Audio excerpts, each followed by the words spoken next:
Welcome to Inside Roanoke. I'm Melinda Mayo, the Communications and Media Officer for the City of Roanoke. We're here today at the new Melrose Branch Library because we're going to talk about the opening and the ribbon cutting. We're also going to hear about Prepare-a-thon and a lot more, so stay with us.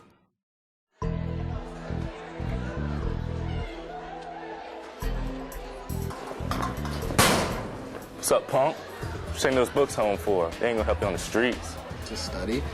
Yeah, man, you need to join our crew, aka the Cobra. Yeah, ain't nobody messing with the Cobra.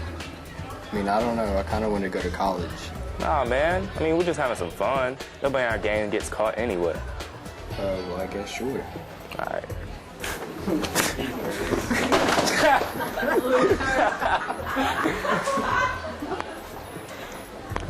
Hey, look, Henry. If you're gonna keep rolling with us, you gotta prove to me that you can hang. Okay. All right, then. Go. Henry, what are you doing? Every year, over 7,000 arrests result from gang activity. You could end up just like these criminals. Is that what you want? Don't be a part of the problem. Be a part of the solution. My guest is Sheila Umberger. Sheila is the director of Roanoke Public Libraries. And Sheila, we're here in the new Melrose Library branch to talk about the opening of the library and that and the day. And tell us all of the activities that happened that day. Oh, it was a very exciting day to open our doors to the public. As you can see, it's a beautiful space, and we worked really hard for that day. So we had a really festive, active thing. We have a lot of children in opening day, including the drum corps from William Fleming and the cheerleaders to open it up. And so, yes, we had a lot of fun with an author who we had come in to do programs as well. And we cut a ribbon. The mayor and the city manager were here. Yeah, all the dignitaries. Now this library, its construction, talk about how long it took and maybe some costs that were involved. Well, from design phase, this was a big warehouse space. So design-wise, we took about 2 years. We had 12 community stakeholder meetings, and a lot of what we adapted is things we heard from our customers.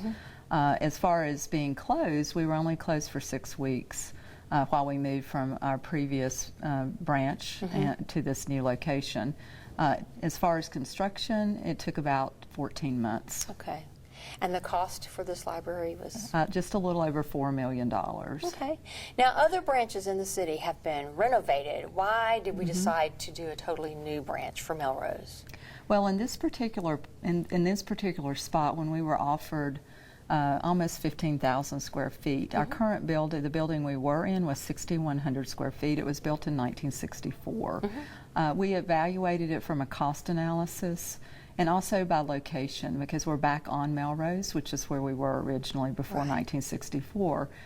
Because this space is basically $1 a year.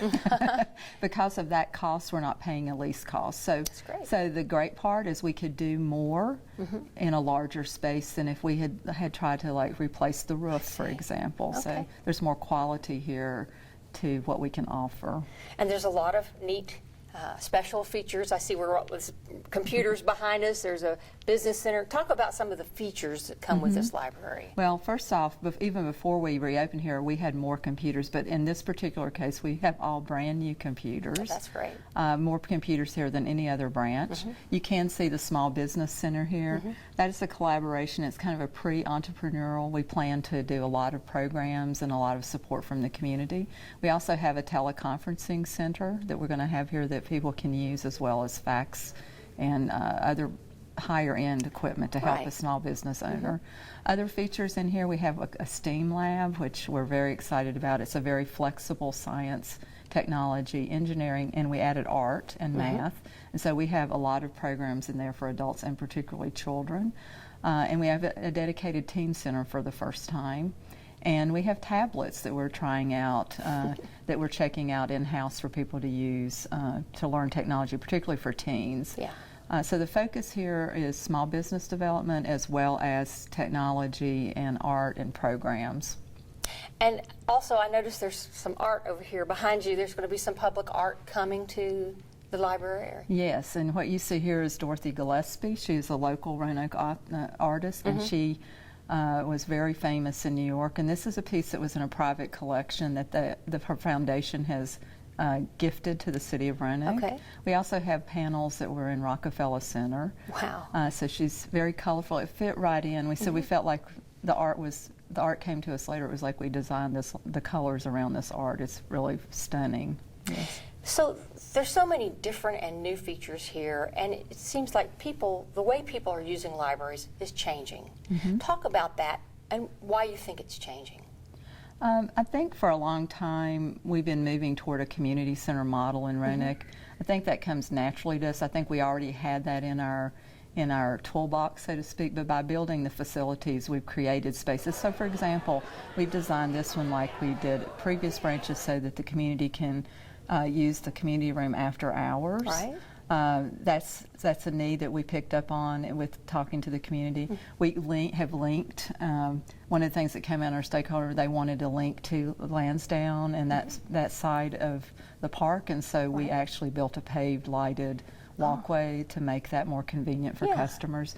So it's listening to the community, and also behind us we have a quiet reading room as well as a quiet study room. So what that allows us to do, the flexibility allows us to bring in community partners. So we have Human and Social Services are bringing services in here. We plan to do stuff with Carillion.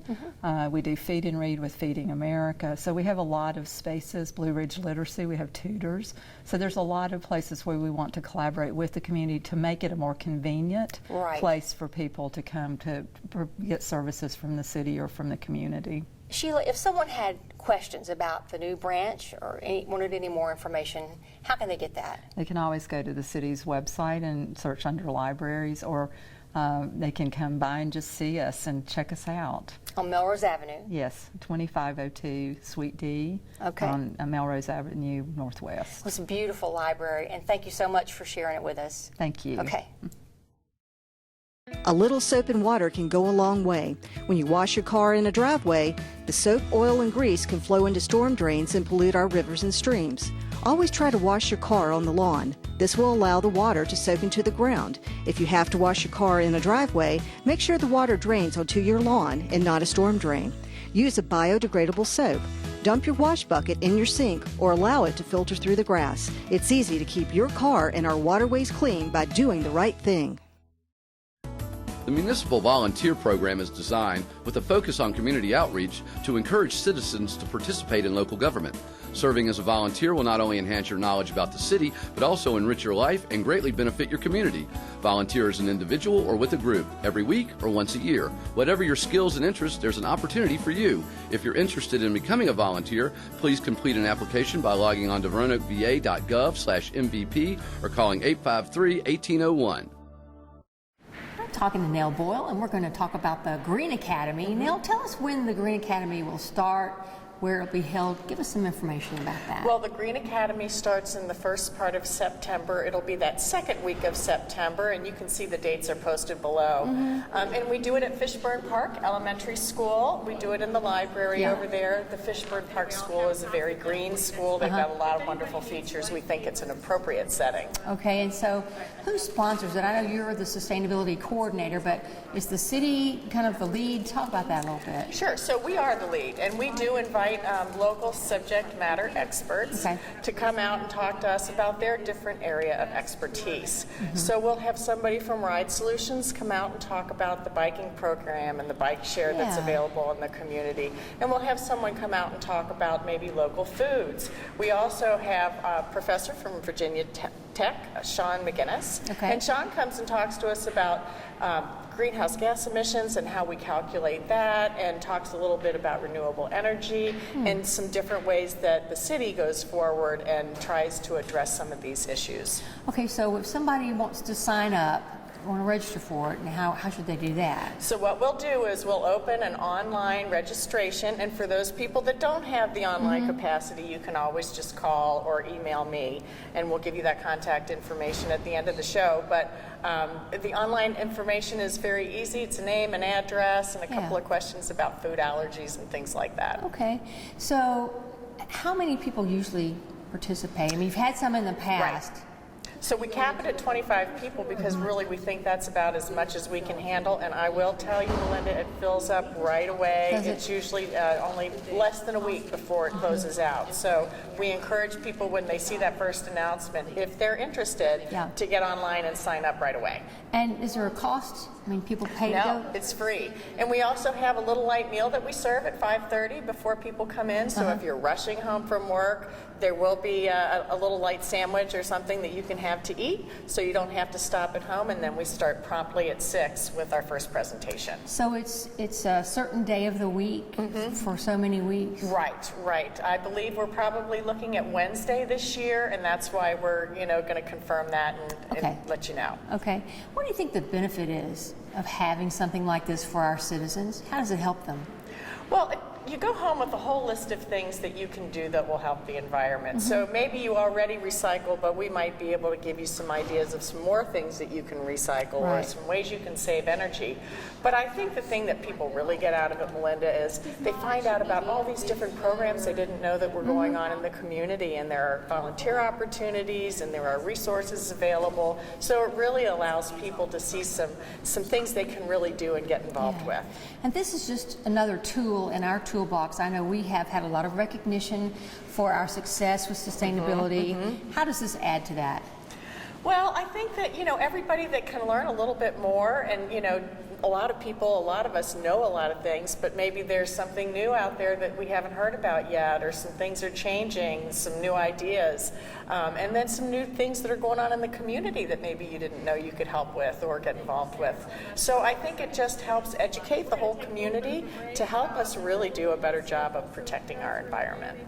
Okay, so if someone watching is interested, how can they get more information? So they could call me directly at 853-5430 or nell.boyle@roanokeva.gov, and I'd be happy to answer any questions that they have. Well, it sounds like a great program, and I hope everybody will call in. You'll get your 25, and it'll be very successful. Thank you. Okay. All right. Thanks.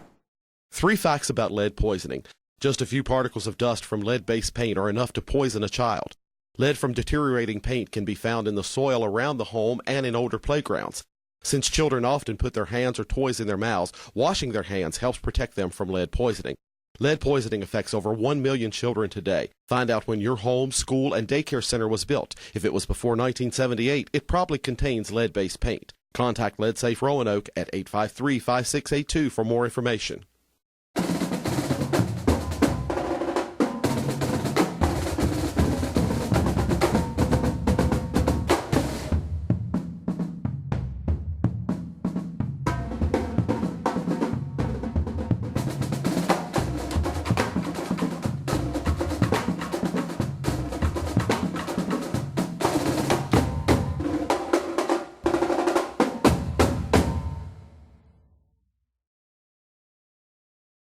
We're visiting with the folks from Visit Virginia's Blue Ridge today.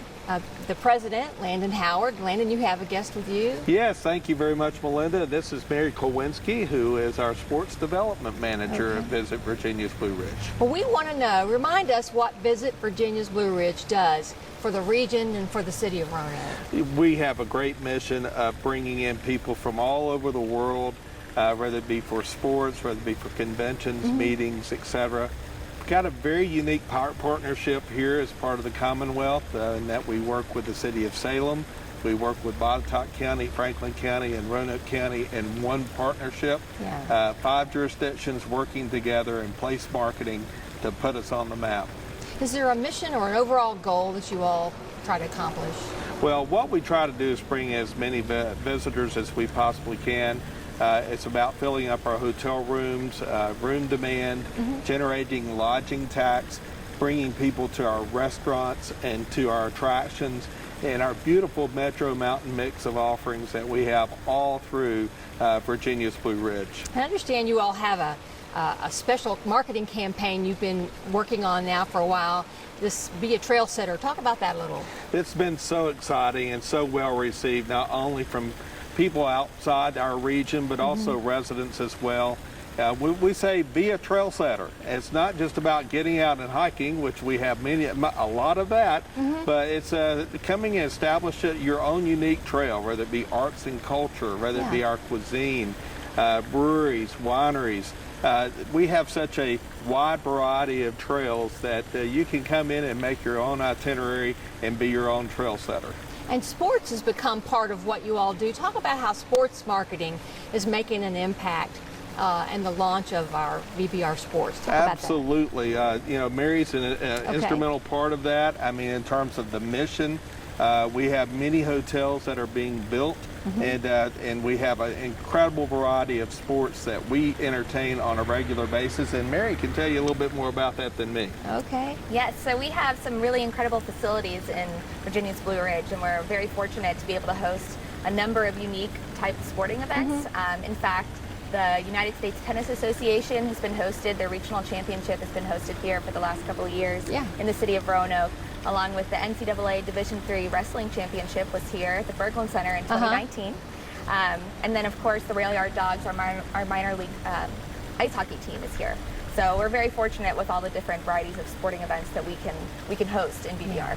So let's talk a little bit about the future of sports in this area, and I know there's a video that we want to show. Let's take a look at that. Absolutely. Okay. Our new VBR Sports destination video is being launched. Okay.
So if somebody wanted more information about Visit Virginia's Blue Ridge or VBR Sports, tell us how we get that. Well, I will tell you, it is so important that we engage our local residents, especially here in the city of Roanoke, because they're members of disc golf associations or archery and cheerleading and et cetera. And so we really want to engage with our local citizenry and say, please help us bring these groups in, and we will help you to get a lot of that work done if you'll just give us the leads and the contacts, and we'll be partners, and we'll all look great and bring huge economic impact to our community.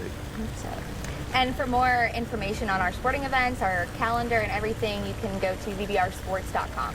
Great. Well, we wish you a lot of success, and thank you so much for sharing it with us today. Thank you, Melinda. Thank you, Melinda.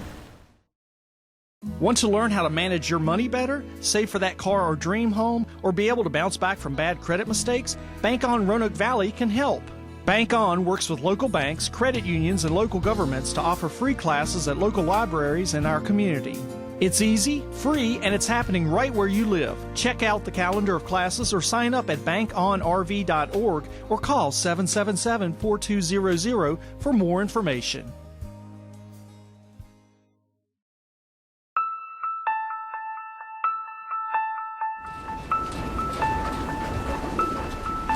Hey, Melissa. Hi. I like your outfit. Thank you. No, I'm just kidding. You look ridiculous.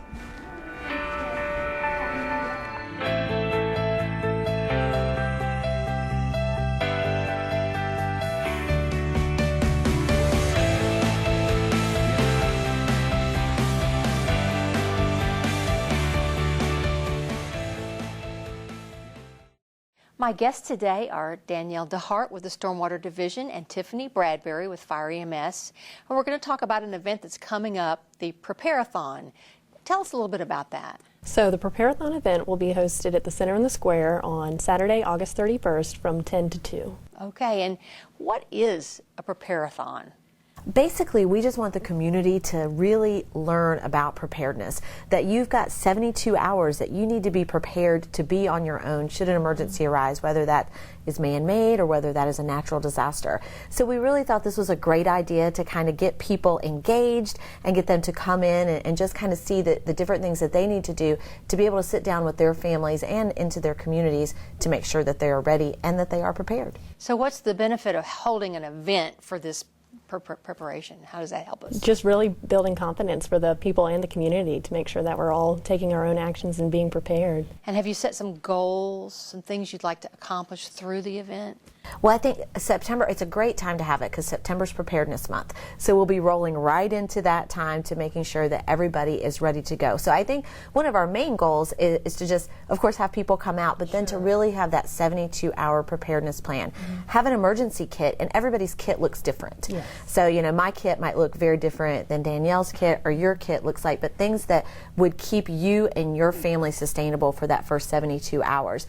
And, you know, we always talk about water and having batteries and, you know, maybe even having a bucket handy. But those are some of the goals, I think, for this event. And again, like she was saying, to just empower people to be like, okay, this is your personal responsibility, but we can show you how to do it. Right. So give us an idea of the types of things people will learn at the event, you know, specific things that they'll learn. Just general preparedness, what is like kind of the hazard in their areas, and then how to recover after that, and then just kind of increase, and then Tiffany can touch more on that. Well, I know the American Red Cross will be there, as well as stormwater, the city's emergency management, and it's just going to be different ways. I'm going to be doing smoke alarms, so we want to do some fire safety and preparing your home that way. So we still have a couple slots, I believe, open. That we want people to, you know, they can still join us by reaching out to us, but we really want that deadline to be about August 15th, so that way we can kind of get all of our ducks in a row for the event. Is this focused on just in general preparedness, or is it, like you said, something about smoke alarms?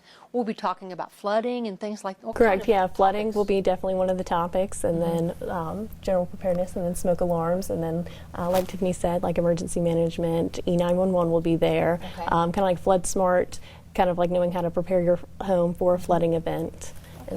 Because that is one of the biggest risks when we do our hazard vulnerability statements. That's one of the things that's on people's mind. It's flooding. That's one of the number one things, and one of our number one risks here for our valley. So that's going to be something that we're really going to be able to help people make sure that they are prepared and they're ready should a big flooding event happen. That's great. What do you think is the value of offering something like this to the people who live here? Why is it important? Just kind of like to build, you know, that kind of resiliency into the factor with our community. So the community itself and the individual, I think, is very important. And I think with us, we live this life. So, you know, we're always out there going prepare and prevent and stuff. But that's not always what, you know, Joe Smith on the street is thinking about. They have other things that they are dealing with. So I think just kind of making this top of mind, great ways for them to bring the family out. We'll have some, you know, it's always great to come down to Center in the Square and come downtown to the market anyway. So we're going to have a lot of fun stuff for the family to do as well. So I think it's just a good time to remind people, September's Preparedness Month, let's prepare to keep our families safe. And really focus on that. Well, if somebody watching wanted more information, share the date again. Yep, so it's August 31st from 10 o'clock to 2 at Center in the Square. We have a website page at Roanoke's website, and then we have a Facebook page, and then you can call either of our departments to get more information. Well, it sounds like a great event, and thank you for coming and sharing it with us today. Yes, thank you. It is important for both restaurants and homeowners to help keep our waterways clean and safe. Never pour cooking oil or grease into sinks, parking lots, or streets. The oil and grease can enter our waterways through storm drains. Always try to recycle the oil and grease or put it into the trash. If you have a spill, clean it up by using a drying agent like cat litter. Never hose down spills. Keep dumpster and trash can lids closed. Restaurants should clean floor mats and garbage cans in a mop sink. It's easy to keep our waterways clean by doing the right thing.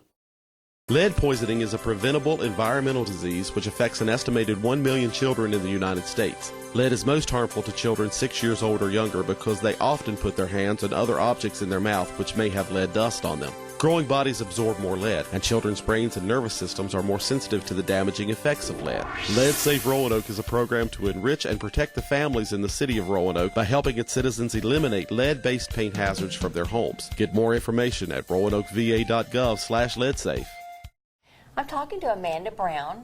Amanda is the branch manager for the Melrose Library, and we're here in the new library. Amanda, share with us, what are some of the upcoming activities that we've planned for this new facility? Well, there are so many. I think in the first 30 days there are 25 different activities. So there's something for everyone. It spans across the board. But there are a couple freestanding ones that are really cool that you can catch no matter what week it is. So every Thursday at 3 o'clock we have little lab coats. So we have a really incredible STEAM lab, which is science, technology, engineering, art, and math. And so every Thursday at 3 o'clock, kids can come in and do something cool. So we've got crystal growing, we've got a telescope with astronaut ice cream 1 week. So all kinds of things. Also mini robots in that area too. And then every second Saturday of the month, it's Side Hustle Saturday. So we have a wonderful small business center here, and that first Saturday, it's free headshots. So if you don't have a headshot, you know, everybody kind of needs a headshot no matter what you do. You can come out and get a totally free one from a professional photographer. Wow. And that's a series that continues as well. And we've got our old classics coming back. So bingo every month, last Wednesday of every month. We've got our cafe cinema, which is pizza and a movie once a month. And story times every Tuesday at 10:30 with Mrs. Bean. That's neat. Yeah. How do you think that the activities at the library help to promote literacy and learning for the people who come? Yeah, well, literacy is more than just reading. You know, you can have literacy in food and literacy and different skill sets and things like that. And so we really want to make sure that people aren't thinking literacy is just about books. And so something, again, like the Small Business Center, we have miniature sewing machines in our STEAM lab. So you can actually learn a skill, then build a business in the Small Business Center, and then become an entrepreneur. And so we've done all these things to really give people an opportunity to learn totally different ways, just trying to engage them and empower them to be the best versions of themselves. Have you seen, you know, with regard to that question about the activities, have you seen a change in community engagement because of what we offer at the libraries? Oh, certainly. You know, something great to mention is our Feed and Read program, and that's one that you can really see a direct impact on. So, you know, 1 in 4 children don't have food in the summer. So we feed throughout the year, and, you know, we're feeding at least 1,000 kids a month. We did 10,000 last summer. And so, you know, you see that direct impact of kids getting fed, and then they're coming in for programs, and then they're reading books, and it's all very cyclical, and it all works out really well. And more families coming to the library? 100%. And you're also seeing a lot more senior citizens. Really? Yeah, so you have a lot of people coming in with their first smartphone, with their first computer, needing to know how to do email, Facebook, because that's how you connect. And so we can help with all those things. So someone who doesn't, maybe they don't go to the library very often. Right. It's more than just books that are available. Talk about all the things that are available from our library branches. Sure. So one of the most important things when we're just talking about checking out material, I think the first thing is everyone can get a card. Okay. So if you live in the state of Virginia, you can get a card. All we need to see is some type of ID, and if you have kind of an issue with that or some type of holdup, we can work with you on that as well. And we have books, and then we have tons of DVDs, TV series, Blu-rays, and then computers, tablets you can check out here at the Melrose Library. I mean, we even have bike locks you can check out. So we really have kind of an abundance of things on top of all of the wonderful programming we do every single day. Well, if somebody wanted more information about the things they can do at the libraries or about the new branch, how can they get that information? Well, the best way is our website, which is roanokeva.gov/library, or you can also call us here, which is 853-2648. And we'll be happy to direct you to a different branch if you need it or that sort of thing. Happy to give you any information you need. Well, it's a great resource for the community. It is. And thank you for sharing it. Thank you so much. Okay. If you would like to adopt a pet, did you know that you can also go to the RCACP website and their Facebook page to look at pets for adoption? It's easy to do. Simply go to their website at rcacp.org or visit their Facebook page. Both sites include information and pictures of animals waiting to be adopted. Help make a difference in the life of a pet today. Adopt from the Regional Center for Animal Care and Protection.